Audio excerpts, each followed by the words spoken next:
So yesterday we were discussing about tetracyclines. Mm, I told you the mechanism of action of tetracyclines is that it will basically inhibit 30S type of ribosomes reversibly, meaning it is bacteriostatic, where as long as the drug concentration is maintained, the bacteria will not synthesize any proteins, and once drug concentration decreases, it will be reactivated. Okay, that is why it is only bacteriostatic and not bactericidal. It will not kill the bacteria; it will only stop the growth of the bacteria. Now, as such, we were left with ADRs of tetracyclines. Now, as such, tetracyclines will cause GI irritation. So, some common ADRs of tetracyclines include adverse drug reaction, will include GIT irritation. It can cause hepatotoxicity. Okay, especially it can cause jaundice. Okay, untapped or uncontrolled usage of tetracyclines can lead to hepatotoxicity. It can cause renal toxicity because tetracyclines get excreted out of your kidneys in urine. There is a chance of renal toxicity occurring with tetracyclines. It can cause phototoxicity. This is particularly important because if you are giving tetracyclines to a patient, you have to advise them not to go out in sunlight during the course of the tablet. Okay, because what happens is if the patient is phototoxic, they will have or they are photosensitive in the sense, when they are taking tetracyclines they'll become extremely sensitive to light, meaning whenever they go into light, some patients, not all patients, they will have phototoxicity and they'll become photosensitive in the sense that when they go into light, they will have an allergic reaction, they might have a toxic reaction as well. Okay, and teeth and bone deformity. Teeth and bone deformities plus teeth staining. This is particularly important in case of children. Okay, whenever tetracyclines is given, they generally, I told you, it will form complexes with calcium and it will form complexes with several metals. Those complexes tend to get deposited in teeth, especially in case of children who are less than 8 year old. Okay, this can lead to permanent teeth damage, permanent tooth damage. Uh, it is contraindicated in certain conditions. So contraindications, you should not give tetracyclines at all in these conditions. They're completely contraindicated in pregnancy, in lactation, in children less than 8 years of age. You should not give them in patients on diuretics or with diuretics. This is because if you give it with diuretics, the patient, diuretic and tetracycline together, there will be sharp increase in the blood urea level of the patient. Okay, so it can cause toxicity inside the patient. And do not give it in patients with renal and hepatic insufficiency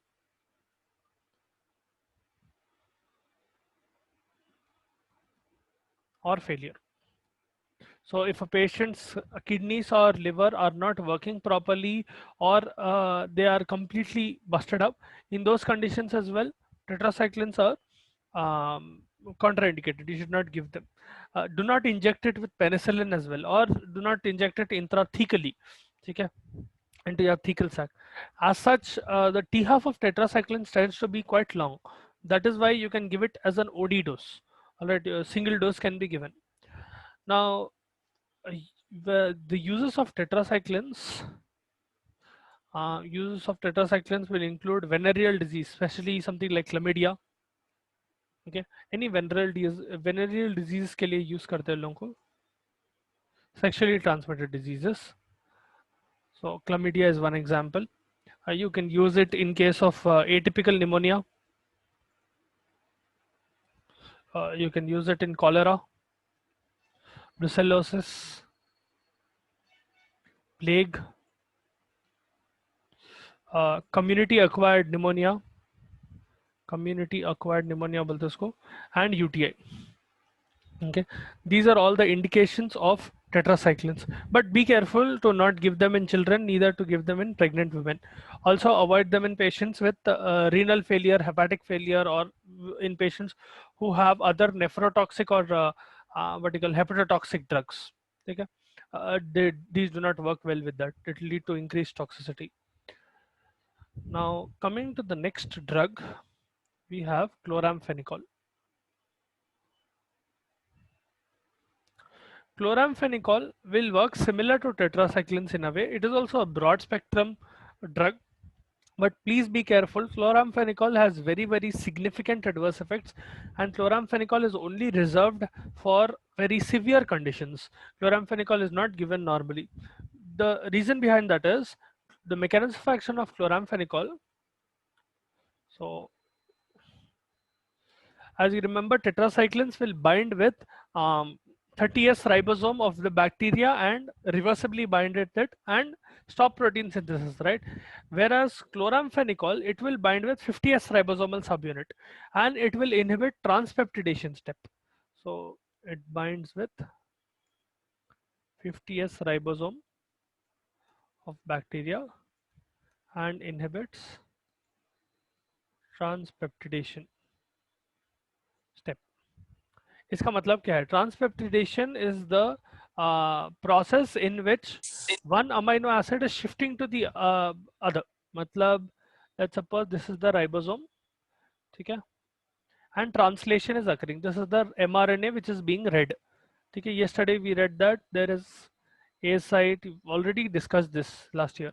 A site, P site, and E site.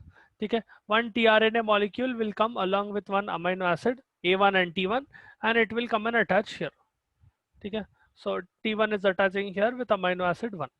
Now as what you call this ribosome moves towards the right direction, reading the next codon. ठीक है? Yeah, you have codons like this. ठीक है? Or let me put it this way, one second. I have codons like this. Okay. As it is as this amino acid comes and attaches, this ribosome will move towards the right, trying to read this second codon. ठीक है? First codon read कर लिया बाद second codon. First codon read करने का मतलब था for an amino acid to come and attach here. After this amino acid attaches, ribosome will move towards the right. Relatively, tRNA will move to the left from A site. So this is A site, and this is P site. So what will happen is this tRNA now, the original tRNA T1 and A1 will come to this location, and once it is reading the second codon, so imagine now this is the second codon, first codon has been already read. Okay, the ribosome completely is moving towards right. tRNA with T1 and A1 will tRNA with amino acid 1 will move towards left. When the second codon is read, second tRNA will come and attach with a different amino acid. Okay, so T2 and A2. Now transpeptidation is the step where there is a bond being formed between this A1 and A2. This green color line that you can see, that is the bond being formed between amino acid. This is how peptide bonds are made. Okay, if you have enough number of peptides, long chains of peptides will end up making proteins. Now once transpeptidation occurs, this fella will leave. T1 will leave this area, it will enter E site, and from there exit. E is basically exit site. Okay, A is amino acid site, P is peptidyl site, and E is exit site. Now what will happen is this ribosome will move towards right again. Now it has read the second codon, it will read the third codon. Again this T2 will move here. Okay, another new tRNA will come and attach to the A site, and the process continues where you have a chain of amino acids being formed. Chloramphenicol comes here and stops this process of attachment of amino acids. Okay, it will stop transpeptidation step, because of which what you call protein synthesis cannot occur. Okay, I hope you understood. Transpeptidation step is a step in which one amino acid is linking to the other amino acid inside the ribosome. ठीक है, यहाँ पर क्या हो रहा, as the ribosome keeps reading more and more codons, relatively the specific tRNA carrying that specific codon related amino acid will come. It will attach to the A site, then it will move to P site. Once it has, the ribosome has read that codon, it will move towards the right. The tRNA will move to the left inside the ribosome itself to the P site. At the P site, what will happen is this original amino acid will stay with original tRNA. And whenever your ribosome is reading the second codon, it will call in the second tRNA with second amino acid. When that happens, in the A site, T2 and A2 will come and attach. At the same time, in your P site, you will have tRNA1 with amino acid 1. Now there is a bond formed between amino acid 1 and amino acid 2, and T1 will exit. Okay? This process continues several times till you have a chain of amino acids like this. Okay? This can be several different amino acids forming a chain. Now, as this chain continues, a single peptide chain is formed, and if you have multiple of peptide chains, you will end up getting a protein. Okay? Chloramphenicol will stop this step, attachment of one amino acid to the other. ठीक है, उसको transpeptidation step बोलते हैं. If you have doubts, please let me know. I hope you understood that.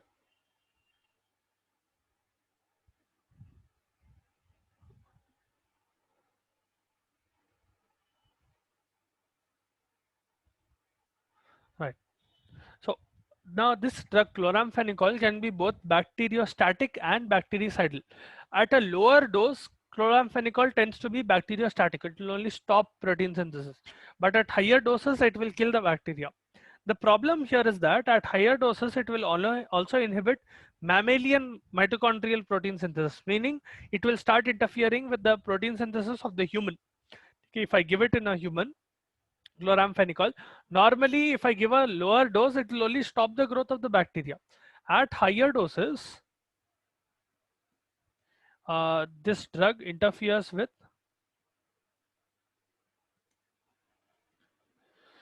mammalian mitochondrial protein synthesis.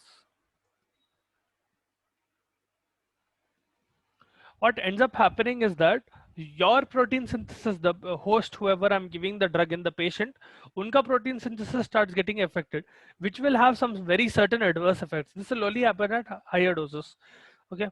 Now, spectrum of chloramphenicol is somewhat wide. Okay, it is still a broad spectrum antibiotic where it is useful in gram positive, gram negative anaerobes.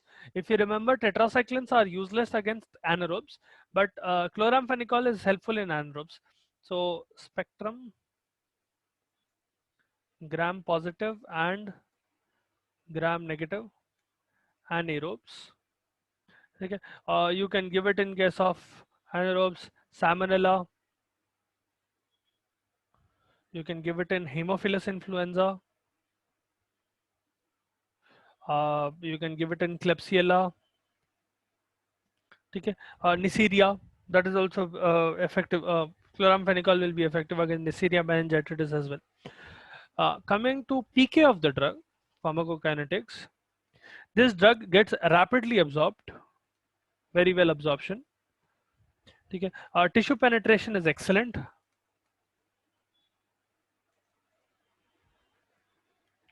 And it will achieve a very high concentration in CSF, meaning you can give it for brain infection, specifically meningitis and encephalitis, उन लोगों के लिए use कर सकते हैं.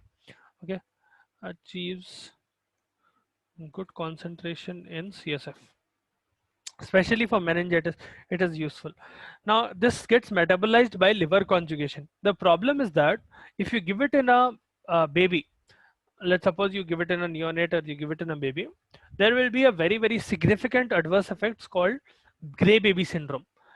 What will happen in gray baby syndrome is that the skin of the patient, the skin of that baby will become ashen gray in color. There will be ash gray colored cyanosis in the patient, which may be fatal. This happens because the drug cannot get conjugated and it cannot get metabolized. See, in a baby, the liver is not properly developed. Chloramphenicol heavily relies on liver conjugation to get metabolized. Once it is metabolized, it will be excreted. Now, in children, especially in neonates, they do not have a properly developed liver. So if you give chloramphenicol in a baby, it will lead to cyanosis because the liver is not able to metabolize the drug. It will not, there will be no excretion as well. So no metabolism and no excretion leads to increased concentration of chloramphenicol inside your body for a long period of time. That leads to gray baby syndrome. Okay, so it gets metabolized by liver.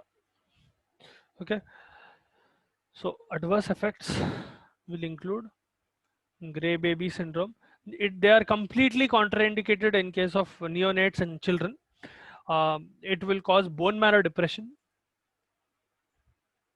Now, sometimes this bone marrow depression can lead to anaplastic anemia. It leads to GI disturbances. Okay. In some patients, it will also cause super infections. Okay. Super infection is when you give one broad spectrum antibiotic, and that broad spectrum antibiotic will kill the pathogen that is present inside your body, but will also kill the commensals that are present in inside your body. Whenever those commensals get damaged, opportunistic infections or other infective bacteria or pathogens can come and infect your body. That is called super infection. एक infection के ऊपर another infection is occurring. Okay, generally one followed by the other. That is super infection. Okay. Now you can use this chloramphenicol in certain cases. Users will include, you can use them in enteric fever. Enteric fever is basically typhoid. So salmonella infections. You can give them in pyogenic meningitis. Pyogenic meningitis is meningitis caused by bacteria. You can also have meningitis caused by viruses or fungi. So pyogenic meningitis, you can give them in anaerobic infections and aerobic infections and UTI. Okay. That is about chloramphenicol. Do you have any doubts? Do you want me to repeat any particular part about chloramphenicol?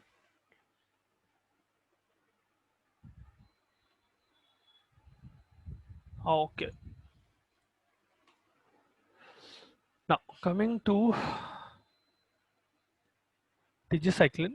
Tigecycline is a newer tetracycline. Technically speaking, it is a minocycline derivative. Okay, it is a completely synthetic form of minocycline. Okay, so this is a minocycline derivative. Mechanism of action will remain the same as tetracyclines. Okay, it will bind with the 30S type of ribosome reversibly, and it will stop bacterial synthesis, so protein synthesis, and it will stop bacterial proliferation. Reversible though. That is why it is bacteriostatic agent. But the speciality of tigecycline is that it is very very good in case of anaerobes, especially those anaerobes on which or on whom tetracyclines will not work, and you can give this in resistant organisms. So something like MRSA, VRSA, methicillin resistant Staphylococcus aureus, or vancomycin resistant Staphylococcus aureus. You can give them in MDR bacteria, multi-drug resistant bacteria. You can give them in MDR enterococci, MDR streptococci, all of them. So its spectrum includes anaerobes against whom tetracyclines are useless. The tigecycline will work there. You can use them in MRSA. You can use them in VRSA. VRSA is vancomycin resistant. We'll study about vancomycin in time as well. You can give them in MDR, multi-drug resistant MDR का मतलब enterococci. You can give them in Streptococcus pneumoniae.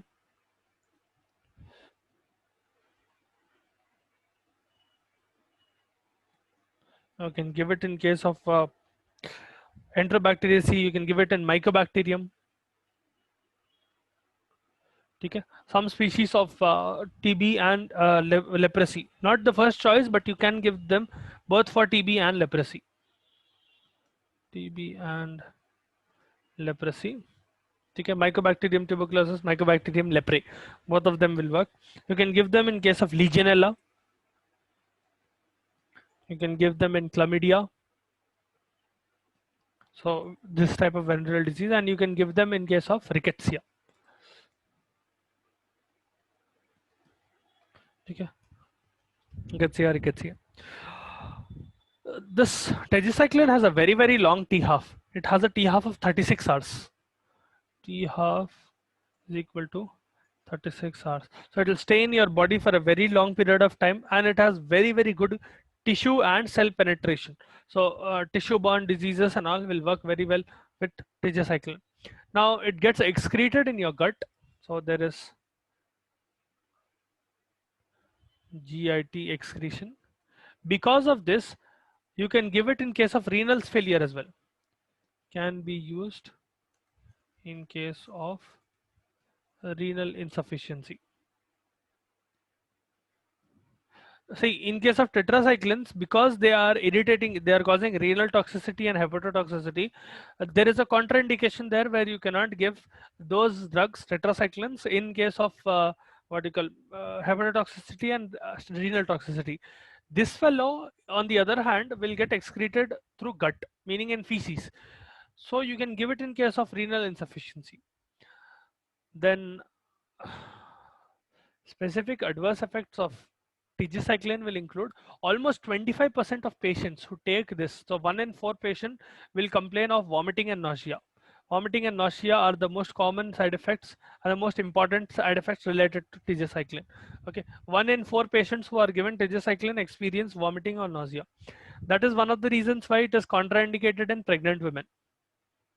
Contraindicated in pregnant women.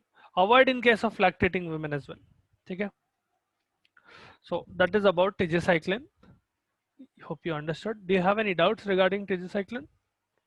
Want me to repeat anything or something you didn't understand? Cool. Now coming to the next drug class, macrolides. Even if I'm passing to the next drug class, you can still ask questions about the previous drug class. It is very easy to go back or to answer your doubts. Okay. Now, macrolides will include some specific drugs. They include erythromycin. Be careful of the spelling, okay? Now, tetra, this thing, aminoglycosides and macrolides will have similar spellings, but they are different drugs, okay? The mechanism of action is also different. Please be careful and do not confuse in between them. ठीक है आपके aminoglycoside में there is streptomycin kanamycin tobramycin neomycin those also end with mycin but those are aminoglycosides they will act on your 30s ribosome ठीक है and they'll kill the bacteria these fellows will be variable at lower concentration they will be bacteriostatic where they are stopping the growth of the bacteria at higher concentration they will kill the bacteria so they are both bacteriostatic and bactericidal depending on the dose that you are giving we have erythromycin, which is the primary drug. Then we have some synthetic, semi-synthetic derivatives of erythromycin. Those will include roxithromycin. You have clarithromycin. Clarithromycin and erythromycin are quite commonly used. Then there is azithromycin. Azithromycin is used a lot for common, common infections. Now, as such, mechanism of action of the drug will be that this fellow binds with 50s ribosomes. Okay, be careful which drug is binding with which type. Okay, chloramphenicol binds with 50s, macrolides bind with 50s, tigecycline and tetracycline bind with 30s, aminoglycosides will bind with 30s. Okay, be careful of not getting confused in between them. Ribosomes, and it will lead to inhibition of protein synthesis. Okay, simple mechanism of action, you don't have a lot of detail. Now effect of the bacteria will change at low concentrations. It will act as a bacteriostatic agent wherein it is only temporarily stopping the growth of the bacteria. At high concentrations it will cause bactericidal effect. Okay, it will kill the bacteria. Now erythromycin specifically is a narrow spectrum drug. Okay, it will only work for certain bacteria, not all. So erythromycin is the first drug that we'll be discussing.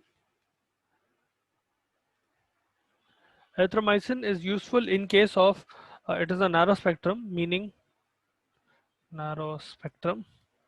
Okay. It will only work on aerobic bacteria, specifically gram-positive and gram-negative aerobes.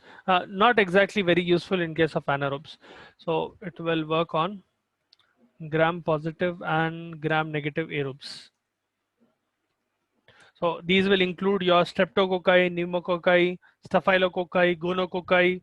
chlamydia, mycoplasma, campylobacter, corynebacterium diphtheria, all of those. Okay? Only aerobes, not anaerobes. Now, resistance can develop to macrolides over time, especially to erythromycin. This will happen when bacteria is either not taking up the bacteria, meaning not taking up the antibiotic, meaning the erythromycin, or this macrolide is not able to enter the cell of the bacteria. That is one way of acquiring resistance. Or the bacteria might start producing enzymes that can inactivate macrolides. So resistance can develop in two ways. Can develop in two ways. One is that uh, bacteria does not take up the antibiotic, meaning it is not allowing, its cell structure is not allowing the antibiotic to come inside. The cell structure has become resistant, or bacteria may produce enzymes that inactivate macrolides, rendering them useless. Macrolides. Okay, these are the two ways through which resistance can develop to macrolides, specifically to erythromycin. Okay. Now, PK of the drug is that this fellow will get destroyed by gastric acid. So, PK is that this fellow will get destroyed by gastric acid. Now, instead of giving it IV, we can do another thing. You can coat the antibiotic with something called enteric coating. Okay. What they do is, let's suppose this is the tablet. Okay. इसके अतराफ you put a layer of enteric coating. So these are called enteric coated tablets. The advantage of these tablets is that if you subject it to, now as such, if I give the drug, let's suppose this is the erythromycin drug, ठीक है?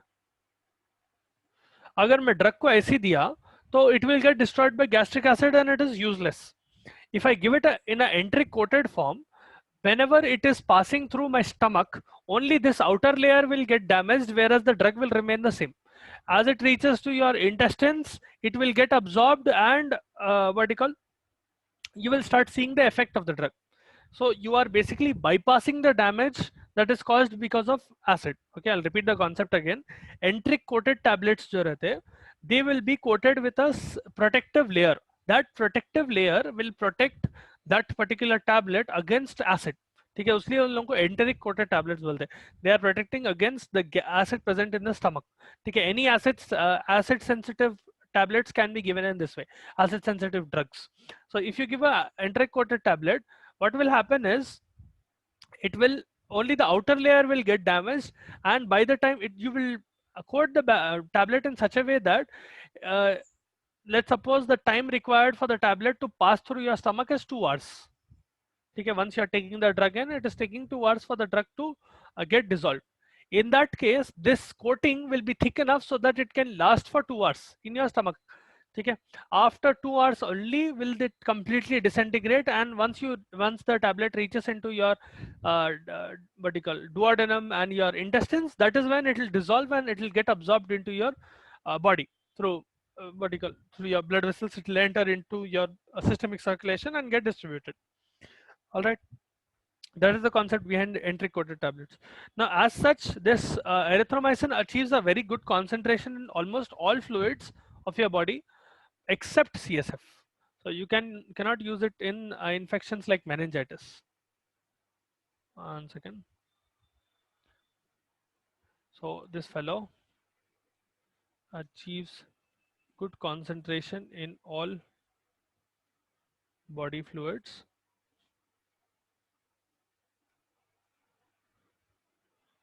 except CSF. Okay, so useless in case of meningitis. It gets eliminated through biliary excretion. So main route of excretion will be bile, and you do not need to adjust the dose for renal insufficiency or renal failure. No effect on in a patient who has hepatotoxicity. It will not cause hepatotoxicity as such, but it can lead to hepatitis. Okay, sometimes what happens is the patient might develop cholestatic jaundice. ठीक है, cholestatic jaundice जो बोलते हैं ना, because of obstruction, obstructive jaundice भी बोलते हैं उसको, because of a certain obstruction, post renal causes of jaundice में, because of obstruction bile starts getting accumulated in the liver, ठीक है, that can happen because of erythromycin. So we talk about ADR, it can cause hepatitis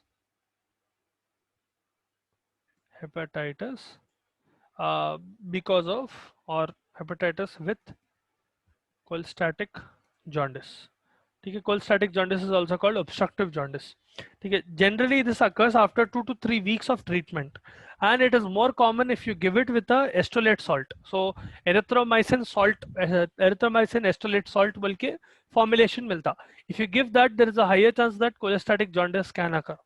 All right, that cholestatic jaundice will appear as hepatitis, so the effect that you see will be hepatitis and it will be mainly because of cholestatic jaundice. अब यहाँ पर because of obstruction that jaundice is occurring and you know excretion of the drug will not occur.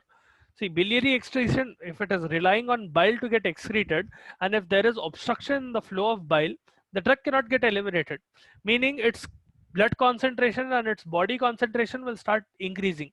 That can lead to toxicity which will present as hepatitis, ठीक है. This happens generally after 2 to 3 weeks of treatment, ठीक है. So long term treatment अगर use कर रहे हैं आप. Other than that, it can also cause nausea, it can cause vomiting, it can lead to abdominal cramps, ठीक है. These abdominal cramps, one second, yeah, these abdominal cramps are generally followed by jaundice, okay, jaundice and jaundice like fever. See, so abdominal cramps followed by jaundice and fever. So generally if you have a patient who is on erythromycin and they develop abdominal cramps, it is better to stop the drug, okay. Most of these symptoms can be avoided or can be subsided if you stop the drug, all right. Now the patient will also have epigastric pain, sometimes the patient will have allergic reactions, they can have arrhythmias, so epigastric distress, they can have arrhythmias, cardiac arrhythmias. Uh, it can lead to hearing impairment as well. Erythromycin specifically can lead to hearing impairment. Though the exact mechanism of action is not known, it can lead to hearing impairment. There are certain very specific drug interactions about erythromycin as well. Now, erythromycin is a microsomal enzyme inhibitor. Okay? It will affect the CYP, cytochrome P450 enzymes. This is a erythromycin is a metabolic or microsomal enzyme inhibitor. What is the effect if it is a microsomal enzyme inhibitor? ये drug क्या करता? Whenever in erythromycin and clarithromycin, both of them, they are microsomal enzyme inhibitors. Whenever you give a drug that is depending on these enzymes to get metabolized, what will happen is if you give, let's suppose, some drugs that rely on microsomal enzymes for metabolism are carbamazepine, okay, valproate, sodium valproate, then theophylline, digoxin, warfarin, all of these rely on microsomal enzymes to get metabolized.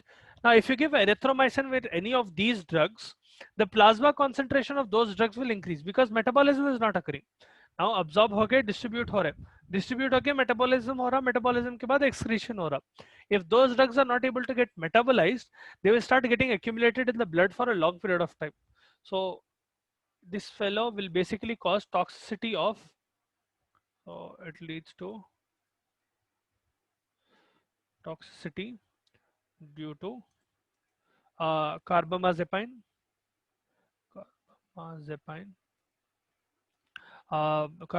है, theophylline है, warfarin, then you have valproate, sodium valproate, anti-epileptic drug, then digoxin,